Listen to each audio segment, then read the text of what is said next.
I mean, the best actors in the family, Anil Chachu, of course. Yeah. Like, how can you not put him there? My father is a great actor as well. So I would put my father there as well. Now, if I'm going for it, I should just make it into a Trimurti, I think. So even Sanjay Chachu should go into it there. He was the first phone call I made when I got my phone back. I don't know if I should have said eliminated because now that's a spoiler. But whatever. You don't know how I was eliminated, but still. There was an entire time during COVID where I deleted my social media. There was also a time during COVID where I had to switch off anybody being able to DM me. This can become a drinking game, the amount of times she has said big sister energy. But you're jumping from अभी इस पे शक है नहीं लेकिन उनको तो उन पे शक है तो क्या मुझे भी उस पे शक होना चाहिए? You're just doing shak every single hour. When you think of reality shows, you always think about drama, and thus it was a surprise to see Anshula Kapoor in the Traitors, known to be the sweetest, calmest Kapoor. Anshula, what was it about Traitors that we found you there? Just wanted to throw you off your axis. No, but honestly, I think last year I went through a phase where I was pushing myself to do things that are not in my comfort zone. And I was saying yes to a lot of things inspired by Shonda Rhimes after reading her book last year, where I was just like, okay, anything coming my way that I'm saying no to because I'm scared, I will reevaluate and then maybe make a better decision, not based on fear. Right. When I was asked, would you like to do a captive reality show that is a game show based on strategy and deception? I was like, oh, it's a game show. It's based on strategy. They only require 2 weeks. Maybe I can do this. So actually that's just literally how it worked out. And the rest is history. But now that you're watching the episodes, what do you have to say about it? Honestly, beyond watching the episodes is making me go back to being in that palace while we were filming, and that was not every day in that palace was a good day. Mental health wise, just from whatever my memory helps me retain from those days as well. Not all of it is stuff that I want to remember. So watching the episodes, I'm reliving those days also in a way, which is now I'm more equipped for it because I've been in therapy way more intensively since after I got done shooting the show as well.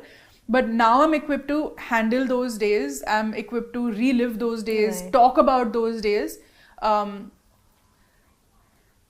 I'm glad that there is a certain amount of distance because we shot for it in September. Today we're sitting almost end of June and we're having this conversation. So I've given myself those many months to process whatever took place. What I was feeling while I was in that house, I think the feelings and the emotions changed pretty much on a day-to-day basis. What I didn't realize, maybe I underestimated my ability to be malleable perhaps, was on how unnerving and jarring it is to constantly for 16-17 hours in a day just be negative talking or negative listening, because the only way for an innocent, which I am and I was when I was playing the game, the only way for an innocent to try and catch a traitor is through observation. We have no hints. Absolutely. And I don't know if it's a psyche thing, but when you're trying to observe, when you're trying to find somebody who's a traitor, there's a negative connotation to traitor. So you're looking for negative traits. You're not looking for a positive trait that could mean that person is a traitor. Right. That's just logical thinking. That's not an easy environment to be in, because regardless of whether it's 20 people, 10 people or any number, you're going from maybe having a conversation here to having a conversation there. You're jumping from अभी इस पे शक है नहीं लेकिन उनको तो उन पे शक है तो क्या मुझे भी उस पे शक होना चाहिए? You're just doing shak every single hour, and that is it's toxic and it's mentally draining, and it's very challenging for someone like me who's an introvert to firstly let my guard down enough to even have conversations with people who have not known outside of the show or before the show, and then to be able to either form strategic alliances or just have conversations that make them feel like, okay, whatever thoughts I may be bringing to the table or I may be bringing into the conversation also have certain amount of gravitas to it. Right. Like you said, I'm a calm exterior person.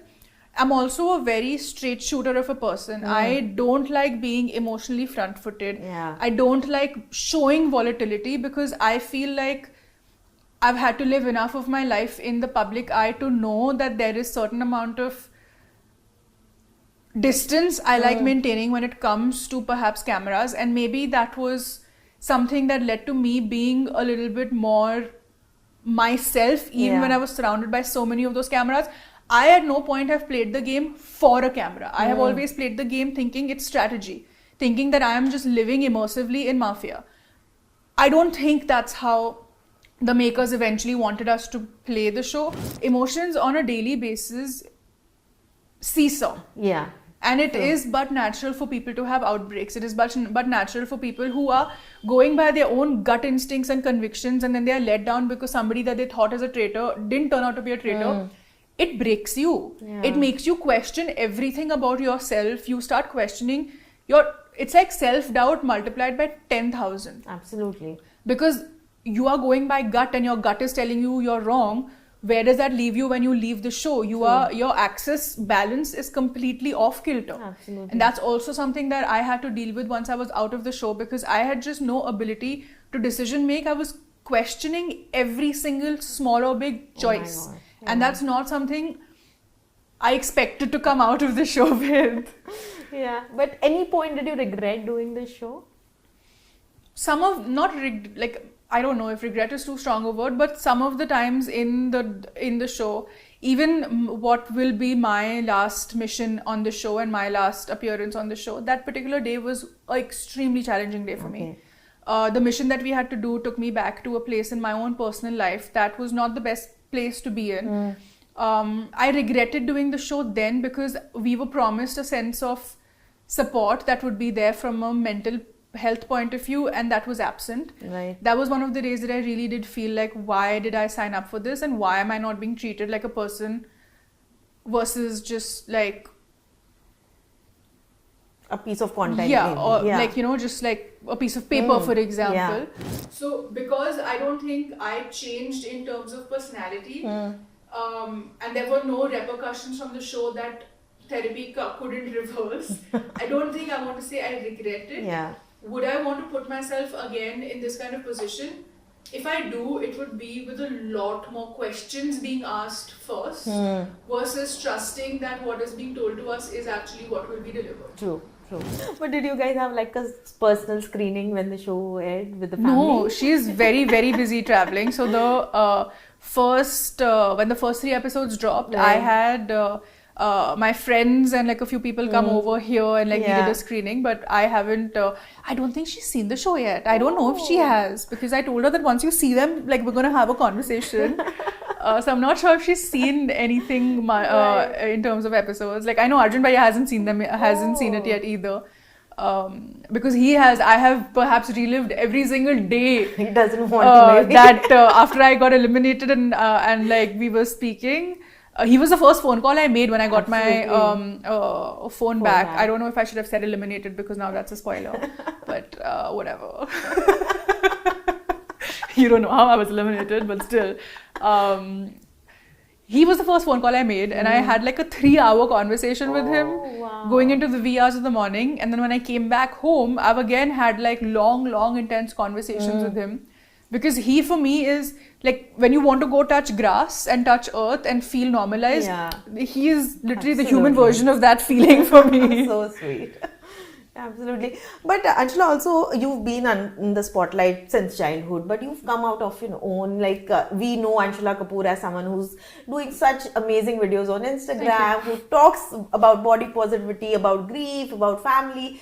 When did you realize that this is something that I can do, that I can also be in front of the camera and do something else from what your family is known to be doing? I've never wanted to be in front of the camera in the quintessential way of being an actor. I have... and even going on to this journey as being what now is called being a content creator, I think it happened very organically. I've always had a public Instagram since the day I joined Instagram. In the beginning, the first few years, I am not delusioned. I know that the followers that I did amass were because of my last name and my family. I was going through an entire personal journey of my own through COVID as well, where I was trying to look for people who I could perhaps call a social media role model, or somebody who I can look to get some sort of, I'm not the only one going through this, I'm not the only one hating my body at this point, I'm not the only one going through doubts in every aspect of my life. And in a lot of ways, I was having difficulty relating to people who were maybe articulating things the way my brain was articulating it for me. At that point, I don't know, organically, I think I have this big sister energy, or like this like mother hen energy that I just made a decision that I'm just going to have a word vomit situation go on in all of my captions. If I have a public platform, I'm going to start using it as if it's a diary entry of my own. So it started off very organically with my captions being an outpouring of everything I was feeling and thinking. Eventually, Instagram also became more of a video medium. It took me a while. I was quite resistant when Reels took over the feed essentially. But it took me a while to become more camera focused and become video first in that sense. But I just took that same energy of, I want to add value to someone's life. I want to make sure that if someone's coming to my page, at least 1 out of 5 reels, they should feel like, oh, like, you know, I know what she's talking about. Absolutely. I don't want it to be all frivolous content in that sense, because I don't know, maybe that's just the way my brain functions. But it was a very organic shift. It was not planned. It was not like, I never looked at this as, let's make it a career. I had a career before this. I was an entrepreneur. I had a business of my own. This was happening simultaneously, and it was happening from a point of view of just metamorphosing into what it is today. Absolutely. But now, will you be comfortable if you get an offer to act in a film? I'm honestly still not looking to act. I'm not interested in exploring that as a proper medium, because honestly, I don't think I can emote in front of a camera. Okay. There's a difference in doing it on a stage versus doing it perhaps on camera. I'm not sure I am cut out for that. I could be cut out to give bhashans. I could be cut out to have really long monologues and reels. That is not, that in my head does not equate acting. Right. But also tell me, you talk about self-love. Like, what is the relationship like with Anshula yourself, and how do you look at it as compared to maybe 5 years, because you started during COVID? Honestly, when I started, or if I just have to look at who Anshula was 5 years ago in her late 20s, I was extremely underconfident. I was extremely insecure about not just my body, but about every single, like, about things I was feeling, about things I was thinking. I was just, I guess I was still underdog energy era of mine, where I was giving myself zero credit for anything and everything. And I was much happy just being in the shadows. There has been a lot of work that I've had to put in almost on a daily basis, with therapists, with myself, with conversations I've had with my partner, for example, with my family, where I've just tried to come out of that shell. And it's not easy, because I'm inherently not an extrovert.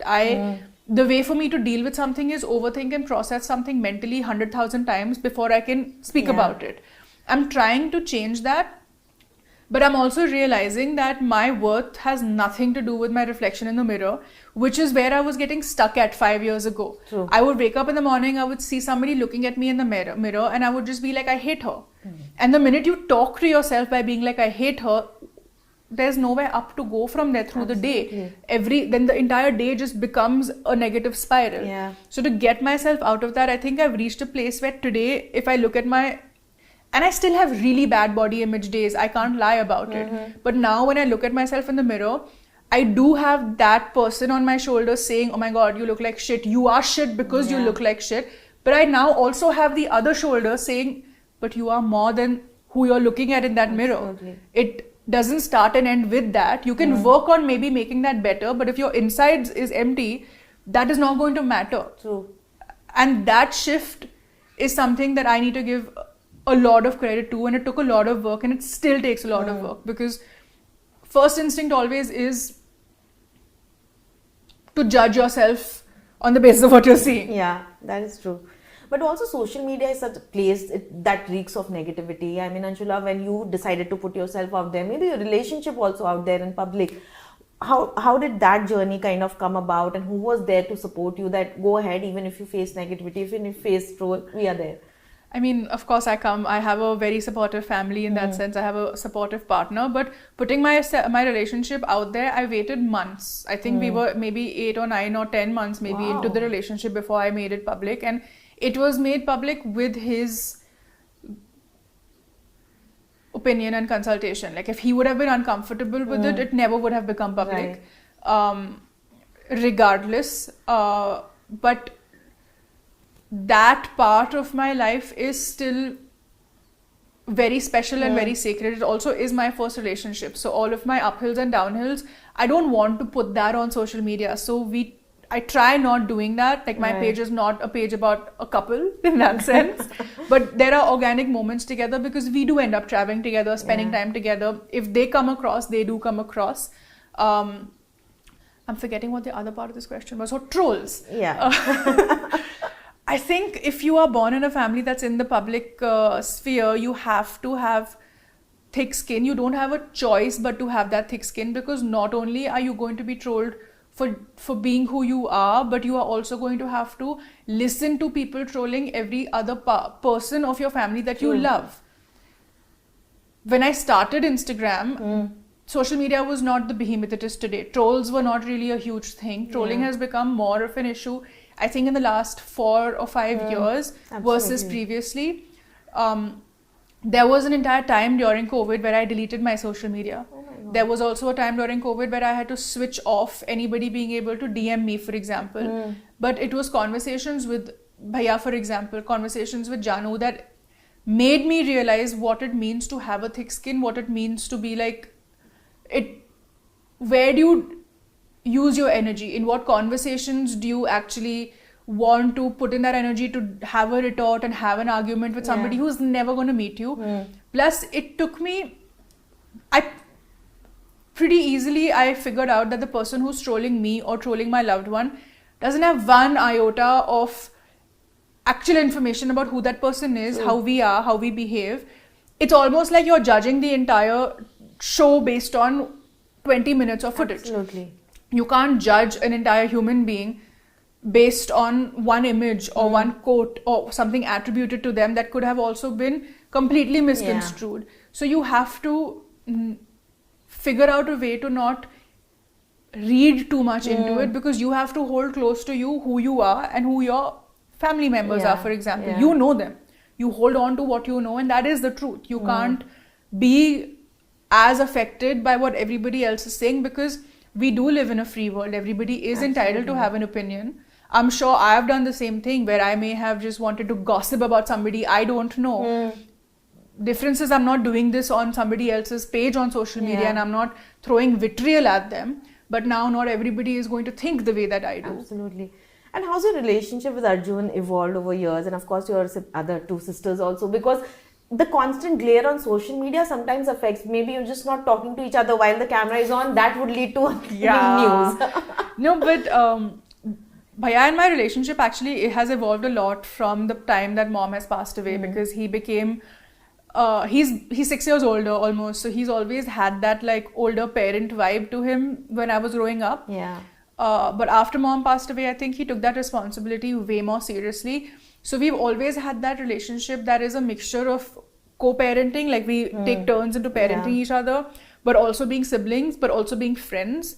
And credit to him where credit is due, he beautifully manages to figure out a way where he knows when he needs to be a sibling, and he knows where he needs to be like a cool friend, and where he knows where he needs to sort of like be there as a parental like advisory figure. So we end up managing to mold into whatever the relationship requires in that particular moment. When it comes to my sisters, they've been in my life since 2018, and I have nothing but happiness and joy when it comes to, I mean, you obviously, like even with Arjun Bhaiya, but like you mentioned them, and I think I just like instinctively I just smile because it's just like they bring me joy, and I'm just glad that I have them now in my life. And I love I've always loved having a brother. While growing up, I wanted to be a mini me of him. I was a full tomboy because of that, like into wrestling and all. But now I get to be in my girly era if I want to, because I also have like sisters to share that with.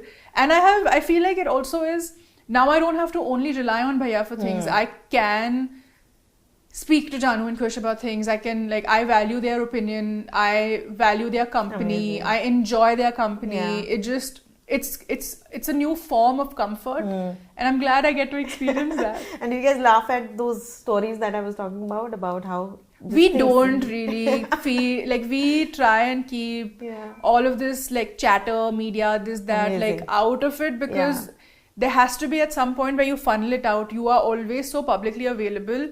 When you're with family, you just want to be that. You don't want to bring all that external into the internal, unless something is really bothering you, like some article that's come out or something that you have read or seen. Of course we will discuss it, of course we will give our opinions on it, of course we will try and be comforting about it, but we don't make it a practice where every single article that's coming out, because I mean, come on, I have 3 actors as siblings. The amount of media each of them gets on a daily basis in terms of articles and mentions is insane. Absolutely. We can't be discussing all of it. Like, we will never have time to breathe. And I remember, Anshula, your Spoken Fest, the speech that you gave, because I also lost my mother when I was 15, so I could absolutely relate to it. I had actually posted about it.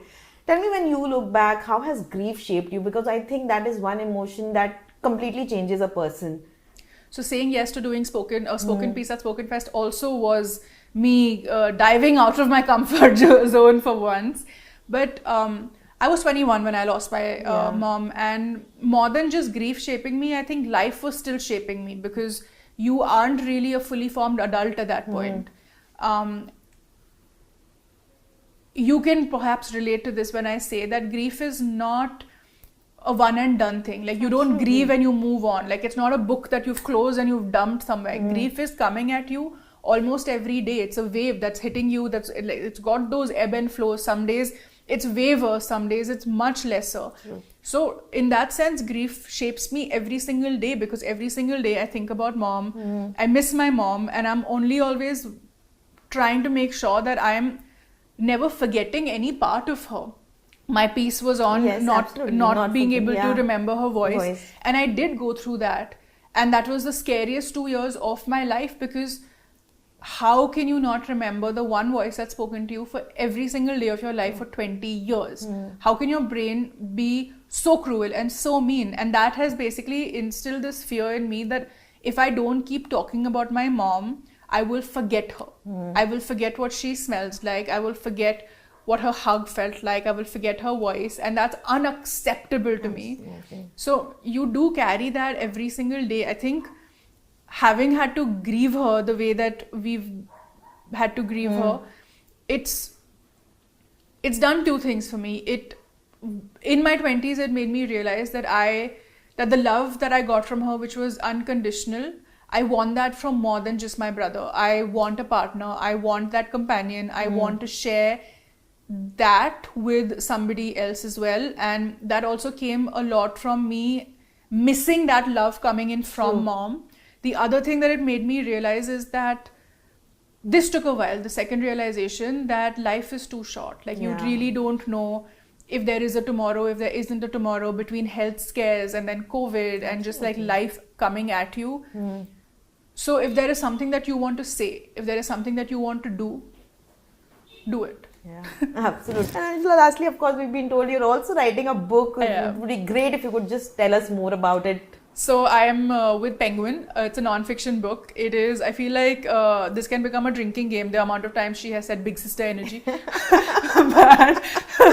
But the book is essentially coming from the place of me having that big sister energy. But more importantly, it actually originated from me having a voice when it comes to grief, which is relatable to somebody in their 30s versus somebody who is going through grief of losing a parent in their 50s or 60s. It's a very different journey as a 20-year-old, as a 30-year-old.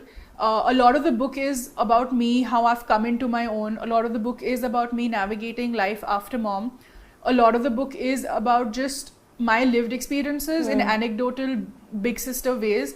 I've tried to not be preachy. I've tried to just be as anecdotal as possible, because the point is that if you have ever felt this way, please know that you were not the only one who was going through it. I did go through it as well. I still am going through it. And if I can come out of it, please know that there is hope. Amazing. So that's the whole premise around which this has been written. We're working on refining the first draft of the manuscript, and it has been, perhaps if something was as draining as Traitors, it's been this writing of this book. But yeah. Yeah, amazing. Lastly, we just take 2 minutes. We have this fun game. Who in the Kapoors? I'm giving you a situation. Just name your family members. If the Traitors featured only the Kapoors, which 3 could have played the role of Traitors best? Okay, so here I would imagine the Traitors would be the people who are the most, who are able to be the most deceptive without the closest people there figuring them out. So I mean the best actors in the family, Anil Chachu, of course. Yeah. Like how can you not put him there? My father is a great actor as well.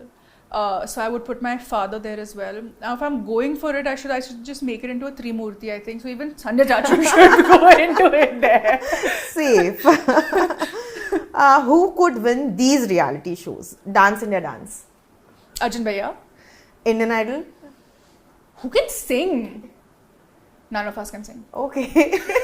I don't think any of us are good singers. We're all bathroom singers. None of us are Indian Idol worthy. So Indian Idol bathroom version. Could Bathroom version. Bathroom version, all of us. It's going to be a competition. And Big Boss. Big Boss in what way? Who will win Big Boss? Yeah, who will win Big Boss? I don't watch Big Boss in that sense, so I don't know what the criteria for winning it is. So I cannot answer this question for you. Who is most likely to start drama in a family WhatsApp group over nothing? So our family WhatsApp group is quite wholesome. We are just wishing well to everybody. We're just like being overtly lovey-dovey. Okay. Also, we've just come off of having lost Dadi, Yes. so we're all just feeling the emotional love at this point. No one is starting drama. It's no one is starting any drama. What is the group called? So we have 2 groups. One is the cousin group, which is called Fam Jam. It's just the cousins, and the Yeah. cousins is like +1s. And Dad made this group, so it's a very simple Kapoor family. That's the name, and all of us are in it. Like every single person who's part of the family is in the Kapoor family WhatsApp group, and it's a very wholesome place to be in. Superb. Who fakes an accent after spending 2 days abroad?